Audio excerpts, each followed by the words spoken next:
Do you need to buy an early Porsche Boxster now?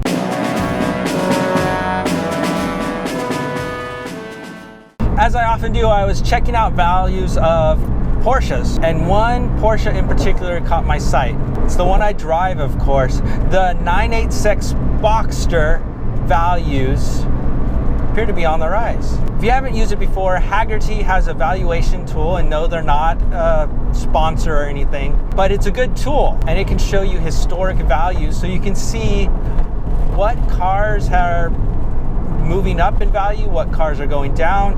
So it's a good way to kind of get a feel for how the market is going. So as you can see by the graph, sound like a college professor here, as you can see by the graph, concourse condition cars have gained the most value. It makes sense, there are not that many of them, but excellent cars are also up a decent chunk, and even cars in good condition are up slightly.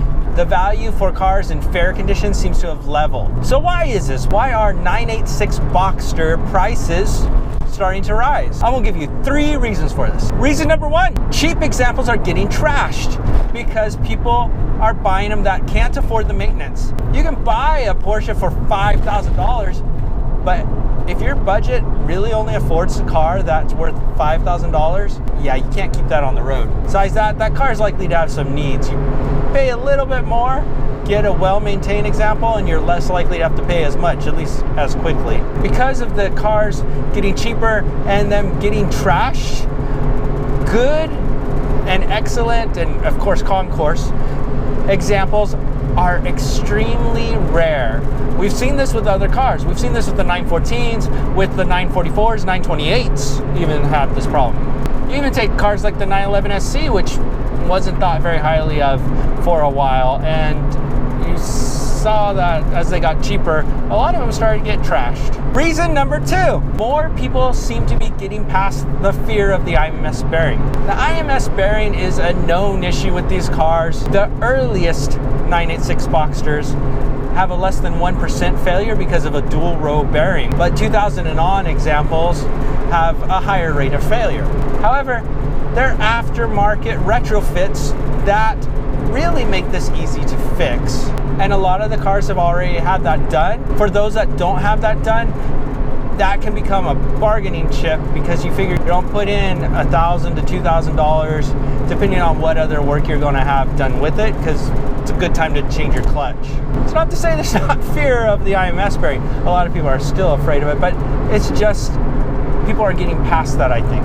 Reason number 3, and this is probably the biggest reason, it's the analog driving experience. These early Boxsters, the 986 Boxster in general, they don't have a lot of the nanny things that we see on cars now. The driving experience is there, the steering's direct. If you got the manual, it's direct. The earlier cars have cable-fed throttle, not drive-by-wire. There's not the torque vectoring. This one, you don't even get any kind of traction control. It's you and the car, and that's it. The way God intended it. This is something you can't get anymore. These are becoming more rare, especially as cheap examples get trashed. More rare to have a good driving roadster that can be had for a relatively good price that doesn't hamper the experience by having flappy paddle shifters or anything. Not that those things are great from a performance standpoint. I mean, you can drive and look like you're a driving hero, but for those who want to be in complete control and have that experience, the fully immersive experience, the 986 Boxster, the 996 911, these are some of the last cars that Porsche made that really gives you that experience. And going along with the analog driving experience is that Flat 6 engine. The newer Boxsters, outside of the Spider, they've got turbocharged Flat 4. Performance, off the charts. Soundtrack, that's a little Subaru. And that's the thing, the emotion of this, even the 2.5 liter or the 2.7 liter, you've got just that emotional rush, and the car is a blast to drive. Yeah, it's not as fast as modern cars, but neither is a Lamborghini Countach. no, this is no Countach. I'm not saying that. It's better. But worth a lot less. So prices of 986 Boxsters are on the rise over the last 3 years. Overall, they're either level for the lower models, or they're up a little bit or a decent amount. So if this trend continues, time will run out fairly soon to get these for the best deal.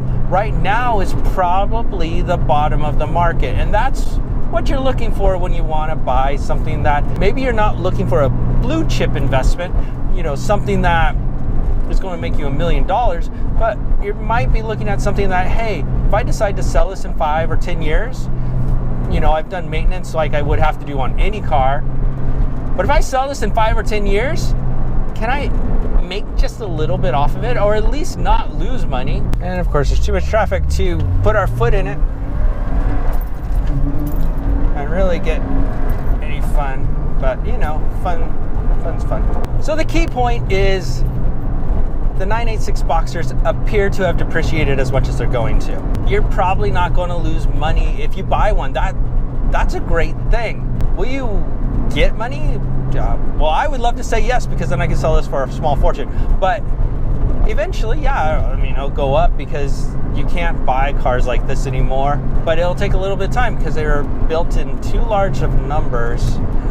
And we need some teenagers to help us out by, destroying them. So what do you think? Do you think Boxsters are at the lowest part of the market? Let us know in the comments. And if you like this video, make sure to give it a big thumbs up. The thumbs down button is still broken. I know we're complaining, but yeah, just only thumbs up, no thumbs downs. And if you haven't already, make sure to subscribe so you can see me talking cars while I drive. Yeah, that's entertaining. Thanks for watching.